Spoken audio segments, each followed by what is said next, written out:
जय श्री कृष्णा दोस्तों, मैं आपके लिए अगली जानकारी लेके आ गई हूँ। पिछली वीडियो में मैंने बताया था आपको कि अक्षय तृतीया क्यों मनाई जाती है, क्या क्या कारण है इसके पीछे।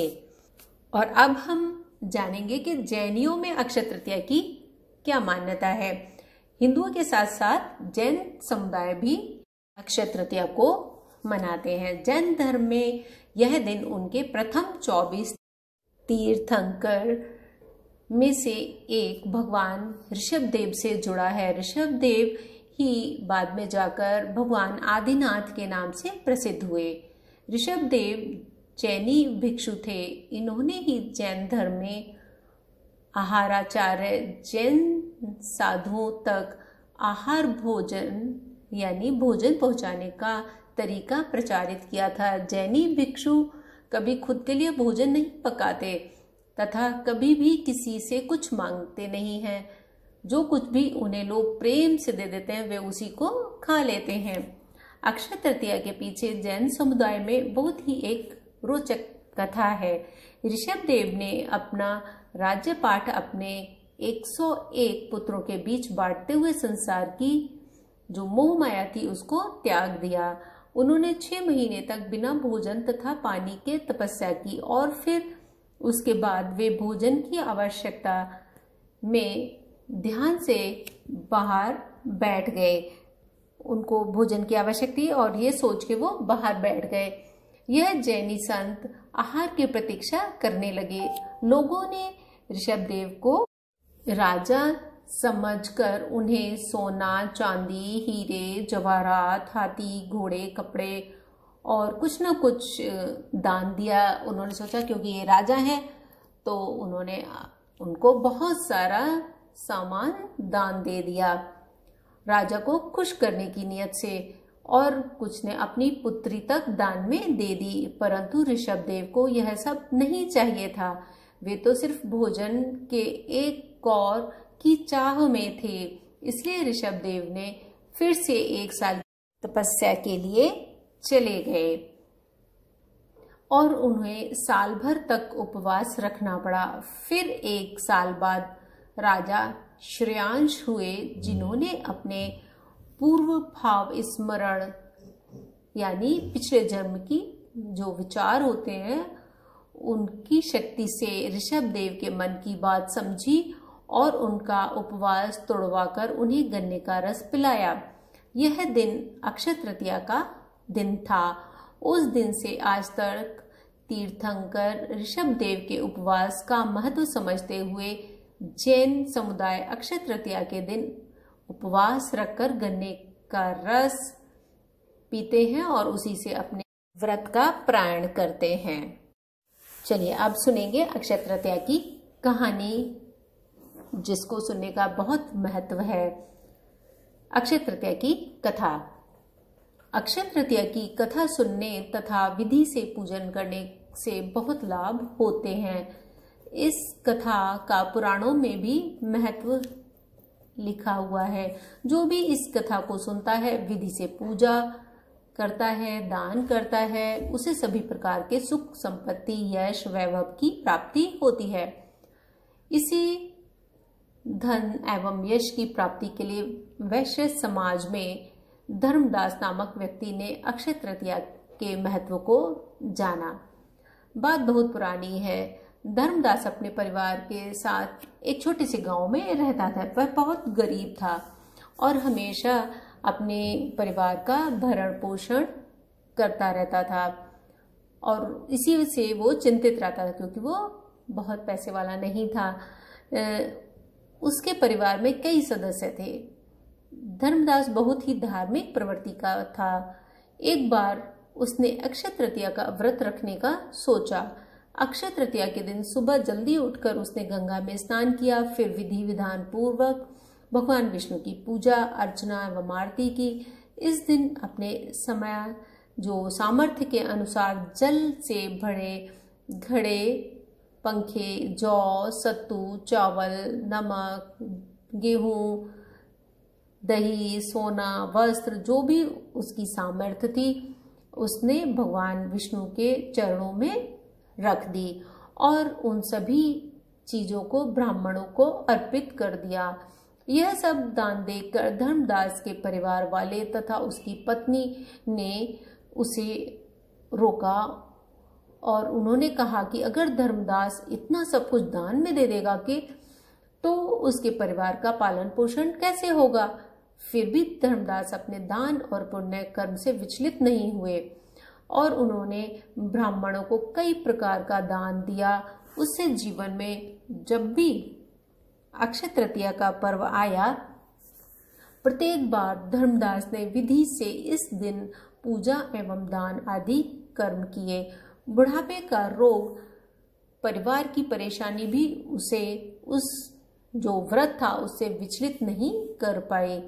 इस जन्म के पुण्य प्रभाव से धर्मदास ने अगले जन्म में राजा कुशावती के रूप में जन्म लिया। कुशावती राजा बहुत ही प्रतापी थे।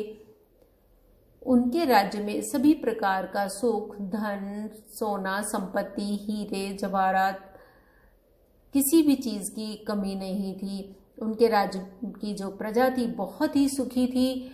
अक्षय तृतीया के पुण्य प्रभाव से राजा को यश वैभव की प्राप्ति हुई, लेकिन वे कभी लालच के वश में नहीं हुए। वे अपने सत्कर्म के रास्ते से कभी नहीं हटे।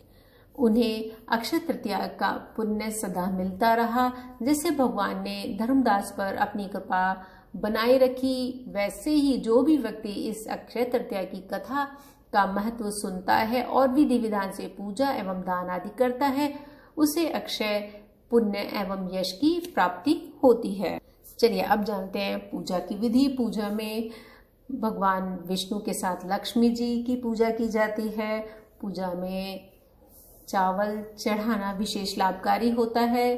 तुलसी के पत्ते का भोग लगाएं भगवान को और आरती करें। धूप, दीप, फूल और इमली, आम, मौसम के जो फल हैं वो भगवान को चढ़ाना बहुत अच्छा माना जाता है। और मिट्टी के बने घड़े में पानी भरकर उसमें कैरी डालकर गुड़ मिलाकर प्रभु को समर्पित करें। और दान देने के लिए जिसकी जैसी सामर्थ्य हो वैसा दान दे। घी, शक्कर, अनाज, फल, सब्जी, सोना, चांदी, इमली, कपड़े, पंखा, बहुत सारी जगह पंखा दान दिया जाता है। मिट्टी के बर्तनों में पानी भर के दान दिया जाता है। और ऐसा भी माना जाता है कि गर्मी से जो बचने वाले उपकरण जब हम देते हैं, पंखा, पानी से भरा मटका, जिससे वो ठंडा पानी पी सके, उसका फल हमें अनन्य मिलता है। जैसा कि मैंने पहले बताया, इस दिन किसी भी मुहूर्त को देखने की जरूरत नहीं होती। आप कुछ भी खरीद सकते हैं जो भी आप अपनी सामर्थ्य के अनुसार खरीदना चाहते हैं। और खरीदने के पीछे एक बात याद आई कि अगर जिन लोगों के पास इतनी सामर्थ्य नहीं होती कि सोना चांदी खरीद सके, तो ये माना गया है, कुछ 5 चीजें मैं आपको बताऊंगी जो आप खरीद सकते हैं सोना और चांदी के जगह। आप बिल्कुल भी चिंता ना करें अगर आपके पास पैसे नहीं हैं। कभी कभी परिस्थितियां ऐसी होती हैं कि हम कुछ ज्यादा नहीं खरीद पाते हैं, तो बिल्कुल भी चिंता नहीं करें। कुछ छोटी छोटी 5 चीजें हैं, इनको आप घर में लाएं और इनकी पूजा करें। इससे भी माँ लक्ष्मी की कृपा हमेशा आप पर बनी रहेगी और भंडारे भरे रहेंगे।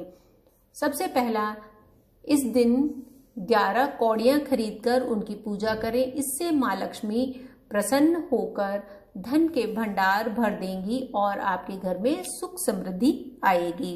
नंबर 2, दक्षिणावर्ती शंख को दिव्य और माँ लक्ष्मी का भाई माना गया है।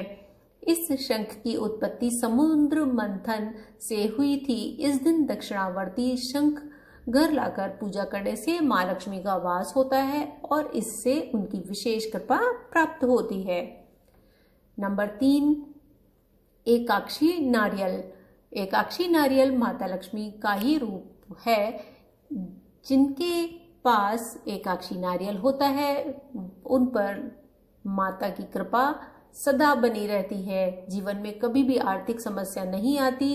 इसलिए अक्षय तृतीया के दिन घर में एकाक्षी नारियल लेकर आएं। और चौथी चीज है घर में पारद शिवलिंग रखना बहुत शुभ होता है। अक्षय तृतीया पर अगर हो सके तो पारद शिवलिंग ले आए और उसकी विधि विधान से पूजा करें। घर में इसको रखने से भगवान जो शिव हैं, लक्ष्मी और कुबेर देवता का स्थायी वास होता है। नंबर 5 पे है क्रिस्टल या स्फटिक का कछुआ। कछुआ भी हम अपने घर में ला सकते हैं। तृतीया जो है अक्षय तृतीया के दिन ये कछुआ खरीद कर लाने से आरोग्य की प्राप्ति होती है। घर के सदस्यों को रोग नहीं सताते। अक्षय तृतीया के दिन आप कछुए को भी अपने घर ला सकते हैं और आपको मालूम है कि माँ लक्ष्मी का भी वास रहता है। उम्मीद है आपको ये जानकारी अच्छी लगी होगी।